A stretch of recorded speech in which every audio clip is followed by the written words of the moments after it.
Welcome to Grief Heals, the podcast that explores how grief heals.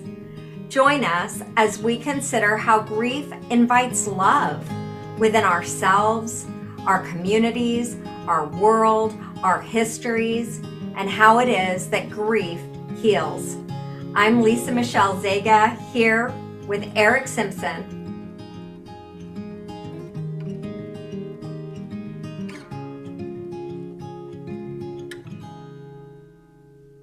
I'm excited to be having another conversation with you. And today we are talking about what we expected but did not receive from Francis Weller's 5 Gates of Grief. And I'm excited about that conversation. What's the first thing that comes to mind? I don't mean about your experience, but just hearing that concept, conceptually, Right. what comes to mind? The first thing that comes to mind for me is an odd image. It's an image of a confident toddler because little kids are born confident. Their experiences make them less confident as time goes on. And that's a loss, I think. But a confident toddler just expects the world to receive him or her. Yeah. And expects to be loved and expects to be in community. That expectation of going into life with confidence and vitality and expecting to be accepted and loved. Wow. I had a thought arise while you were talking. You gave the definition, which has really stuck with me and grabbed hold of me, of love as attention. I've come to also think of grief as attention, and that makes sense to me, right? Because I think of grief as love. One word came to me when you were talking about, like, oh, what's the word that I would say comes when I think of what I expected and did not receive is disappointment. Often I don't even know I'm expecting something until I get the opposite, or until I get something that reveals the image of what I wanted, right? And it's just I can feel a stuckness within me, Eric, in the conversation, thinking about this confident toddler. And then thinking about other images that are coming to mind. I've mentioned on past podcasts that I'm reading a book called Nurturing Resilience. And I put the book aside for a little bit, and I just came back to it yesterday. And in the book, there was a story of a child who got separated from his mom for health reasons. He was actually hospitalized as an infant for a couple of months. And when he came back home, he was what his mom thought of as a good baby, just quiet, not doing anything to ask for attention. And I think that came to me because you brought up a toddler, and I was thinking of this baby who, it wasn't that he was a good baby, it's that he had come to not expect attachment in that hospital. And then that good baby syndrome, if you will, kept him ignored in his home because they were farmers. His parents were farmers. He was the 5th of 11 kids. Mom was tired. He didn't cry. He had already lost that sense of expectation that somebody would come for him.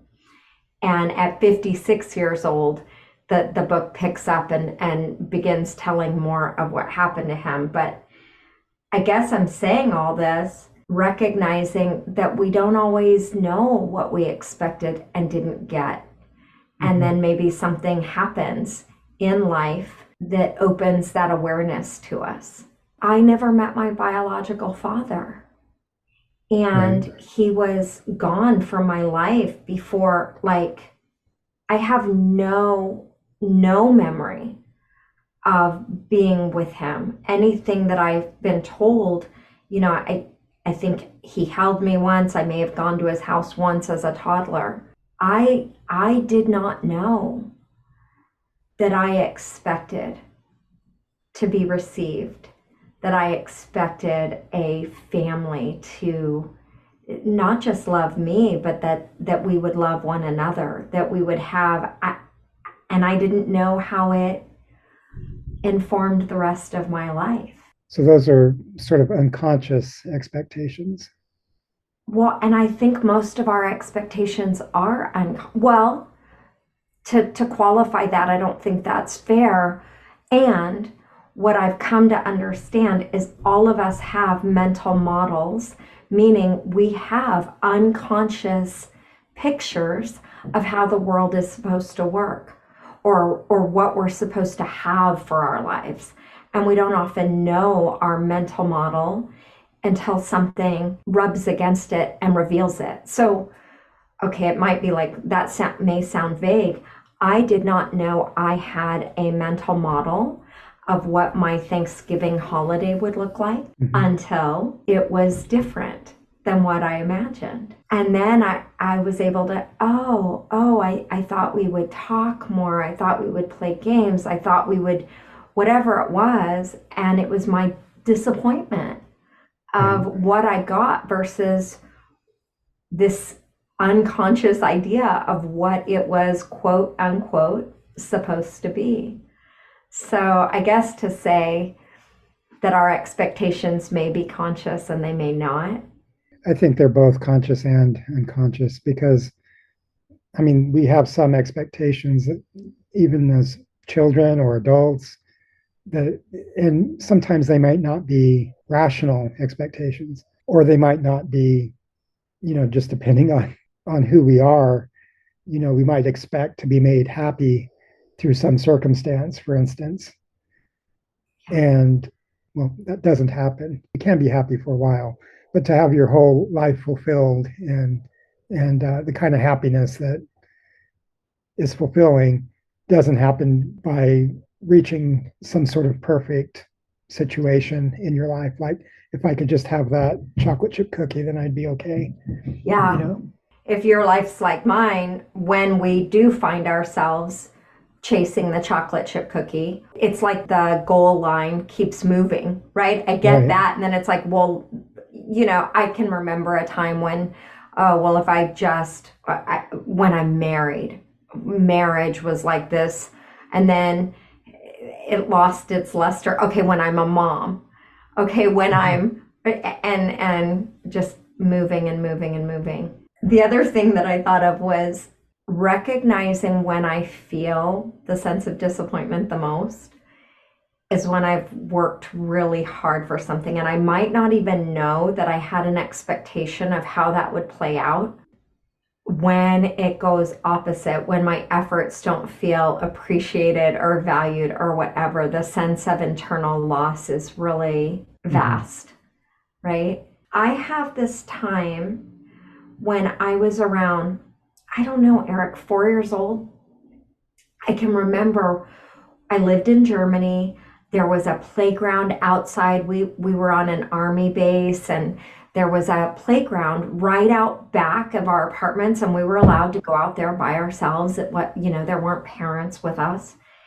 And I have this memory of just making mud pies and playing with marbles and just, I don't know, I was having a really, really good time. And in the course of the play, I ripped my jeans, right? And I came upstairs and I remember my stepdad, who I didn't know was my stepdad at the time.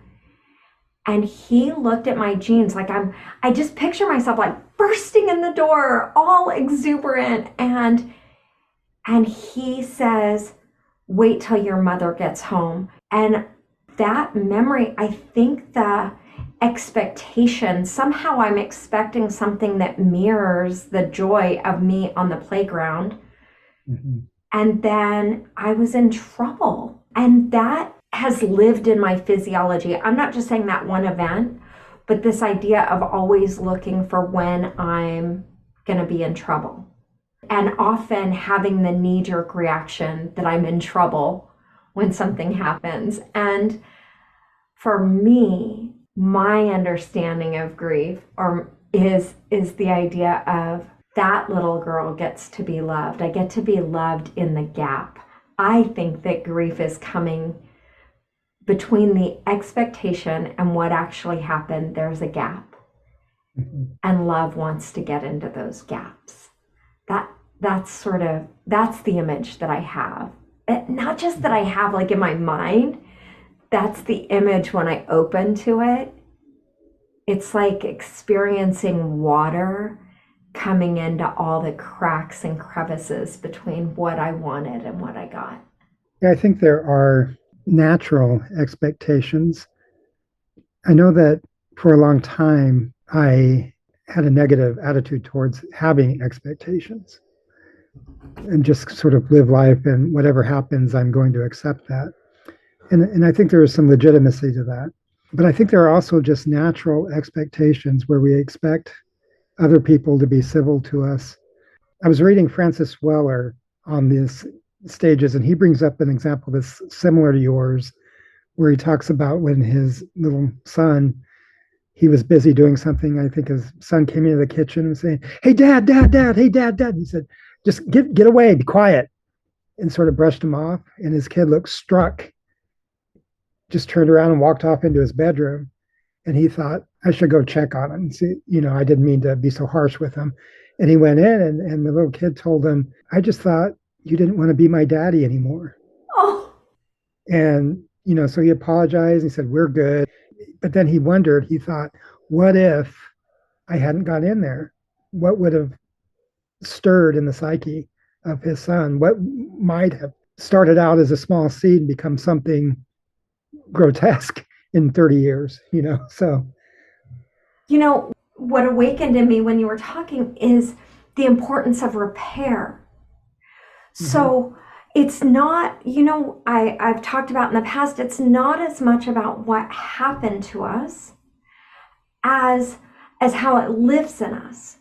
And the opportunity is for repair. So what Francis Weller, in the story that you did, there was a rupture, like a tear, a separating. And Francis Weller came back to his son and created repair, amending, right? Like bringing back together. Well, sometimes that rupture stays open for a long time. Like for me, I did not know that I had expectation of a daddy. Mm-hmm. And what really brought that up is, me experiencing loss in other places. And we've talked about on other episodes, like the loss that I experienced of my children. It's always about repair. It's always about coming back together. So it's not that we're to be these, robotic people and try to protect others from loss or ourselves from loss or whatever it is. It's about repair. And so the gates of grief are invitations to come back in and bring back together. If I'm thinking of loss like this, Eric, I don't even know if I'm using this word right, fallow ground. Like I'm picturing hard, crusty ground that's separated, it's removed. And if I picture grief, love, coming into those losses, like watering all this parts of separation so that it's metabolizing, it's coming back together, it's washing, it's cleansing. I don't go back in one way, I don't go back and change my history. I really didn't know my biological dad. These things really did happen. And yet, in this repair that love brings, I even have a different experience of my past. I've said a lot. If I was going to make one point from what I said, I would say it's not about what happened. It's about repair and bringing love back to the places that may still be open so that we can experience ourselves as whole rather than separate. Hi, this is Eric Simpson, producer and co-host of Grief Heals with Lisa Michelle Zega. I wanted to take this opportunity to talk to you about a new podcast called Seeking Peace. Here I will be wrestling with numerous spiritual and religious tropes, themes, and stories that center around what it means to be a peacemaker in a volatile world. Bridging the phenomenology of religion with existential theology, Seeking Peace is a conversation about paths to peace in our personal lives, our families and communities, and bringing peace to the numerous conflicts that pervade our world. The first episode will drop on your favorite podcasting platform on December 4th. Please check it out. There's another element in that when our basic natural expectations are not met and we suffer loss. Another element around how that impacts us, and I think the word that comes to mind is that a lot of times we experience shame. We think that this thing happened to me, like his son, or like you with your stepdad. This happened to me because there's something wrong with me. I know people who think shame is a good thing, that it helps to regulate behavior. Yeah. I lived most of my life thinking that there was something fundamentally wrong with me, so that my interpretation of events that felt really difficult were that I brought them on myself. Or you deserved them. Because I deserved them. Right. Exactly. And I am all about personal responsibility, and personal responsibility and blame are not the same.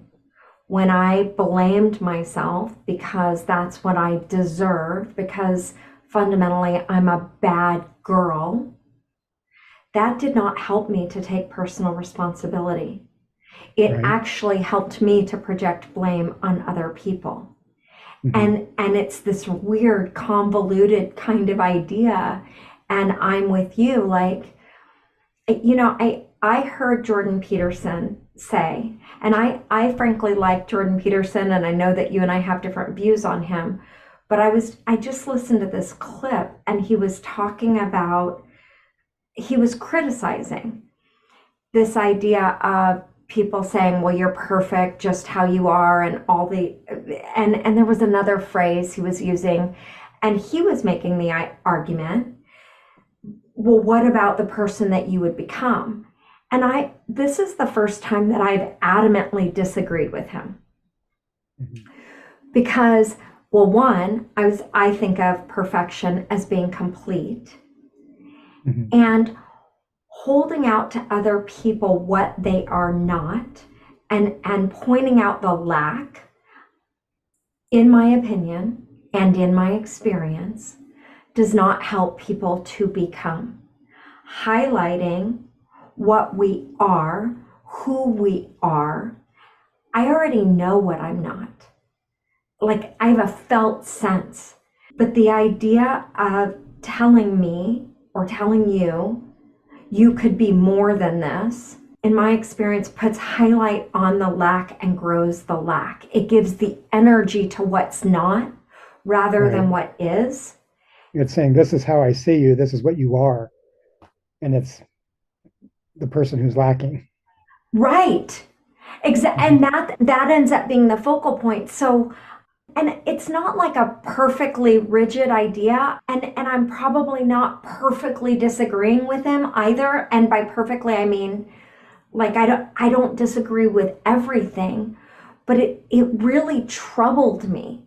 Like, in terms of has stirred within me for days, thinking, well, love comes in. I don't know, Eric, I'm grasping, but there's this sense where love comes in and says you are complete and allows you to settle right here, right now, exactly where you are, how you are. There's a idea that I've been thinking about, that we have everything that we need. We're complete. And we often desire stirs in us because we don't know what we have, and we want to get it externally when it's already something that we have. And so that's why when we start searching for things, for that cookie, and want to be satisfied by it, it doesn't satisfy because we're trying to replace something we already have with something that doesn't fit there, if that makes any sense. So I had a guy, this was just yesterday. He came to me and he said, I want to be articulate like you. And I said to him, you already are. The reason you are experiencing this in me is because it lives in you. Now, it may be in a seed form, it may be in a sapling form. Just continue to water it and recognize the ways it's already there. I'm looking at an acorn on my desk. I can't imagine going up to an acorn and telling it, well, you're supposed to be a tree. Don't settle, don't settle, don't settle. No, what do? Like we allow the soil gets nutrients, that all these collective experiences come together, but the acorn, like what you said, has everything within it. It is already complete. And it grows. Like this both and. The caterpillar has all the properties of the butterfly within itself. And the struggle, in fact, is not to tell it it's not a butterfly. The struggle is to give it what is needed to fly, right? As the caterpillar is making its way out of the chrysalis, out of the constricting and the struggle to come out, if that process is interrupted, the fluid needed to develop those wings is not able to be released into the wings. I have been thinking more and more and more about the process of life. And we have been sold, I'm going to say, a bill of goods that we can have the internal experience of our becoming without the process. It's caused me to rethink all these ways that I have understood life and living and scripture and God. And I can think of several things that kind of popped up in my head when you said that, where that's the case, such as when you were mentioning, being saved, the one-time salvation thing, which I escaped from that 30 years ago. Salvation is a process, but there are other things as I think also. Not only that, but we think that it is automatic, or I do.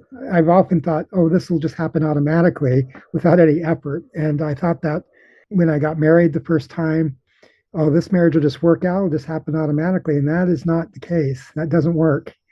Same thing is true of raising children. Everything takes effort, and not just effort, but a process. There's an art and a science to life. And that's true of grief as well, I think. yes, I think grief helped me to embrace the process, because grief will not be contained in our systems. It will not be packaged. It will not go as planned. Grief literally became an invitation to me for life, for living, for an acceptance or a being with all things, all parts of myself, all parts of humanity, nature. It's like a catchphrase. It's a process, man. And I've always been looking for the product. Makes sense. I was raised in a consumerism world, right? And I'm looking for the end game, and I was looking for me to be the end game. So I kept chasing this carrot of how I was supposed to be as a human, which caused me to miss much of my life. Grief in all of its messy wildness has allowed me to embrace the wildness of love and of process, and helping me to, it's not gone, right? But this idea of arriving somewhere has loosened its grip on me so that I can enjoy. And nature is such a beautiful witness to me of what that is and what that looks like. And And so, how does that impact your expectations of arrival? That's just it, Eric. I think, what does arriving even mean? Like, I can't, it's so elusive. And my experience of life has been chasing some form of arrival, and the goal moves so often that it has fed the discontent and the dysregulation of my own nervous system within myself, and perpetuated the anxiety inside my body. I haven't arrived anywhere. I am still being with my nervous system as it is today, allowing my existence as it is today, allowing for my disappointment, allowing, I just, it's like it has welcomed me into a new paradigm, not so much a paradigm of arrival, a paradigm of allowing what is. And in being in my present reality, it gives me more, not less, opportunity for development, for growth, for moving forward. It's bringing my mind back to the constraints of judgment and shame.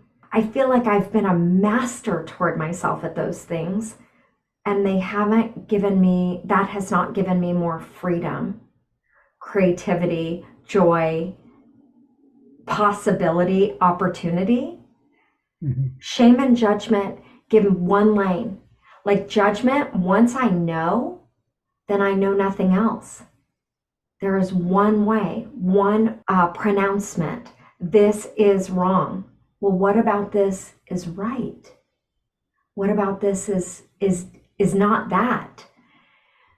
So for me, even grief has helped me be with my expectations differently. On the one hand, it's helped me to be with the part of me that is sad that it didn't go the way I wanted. I still, sometimes I see my husband with his daughter, and I'm like, wow, what would it have been like to have a daddy, right? And I can be with that part of me. I'm actually able to enjoy their relationship more and see the beauty. Like, my son has his first baby girl. I didn't grow up with a daddy, but I get to see my son. Like, it actually, the paradox, Eric, I am able to enjoy more life by embracing my sadness. Like, I was disappointed, I mentioned on Thanksgiving. That was confusing to my precious husband. I get it. And I told him, I know it might not make sense, but I need to be able to enter my sadness in order to harvest all the joy of what I did experience. I can't experience all the yummy goodness that really was there without letting myself feel the disappointment of loss for what I had wanted that wasn't there. That's mysterious to me.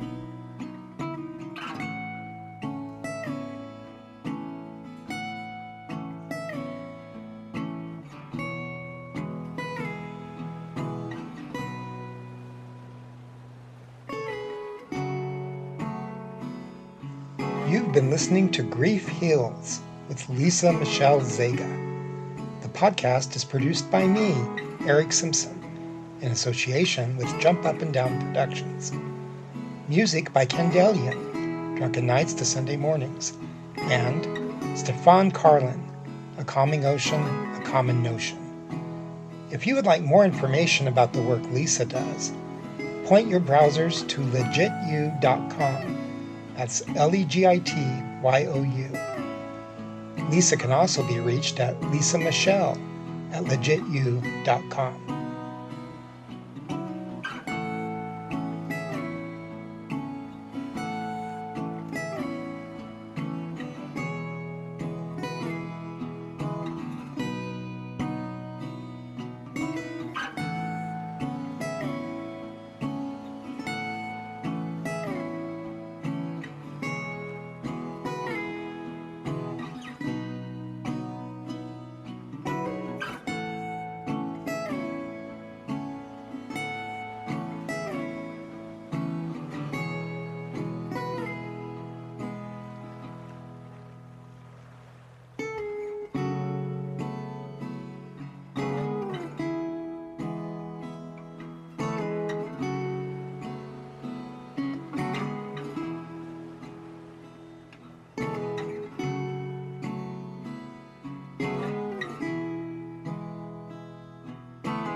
This has been a Jump Up and Down production.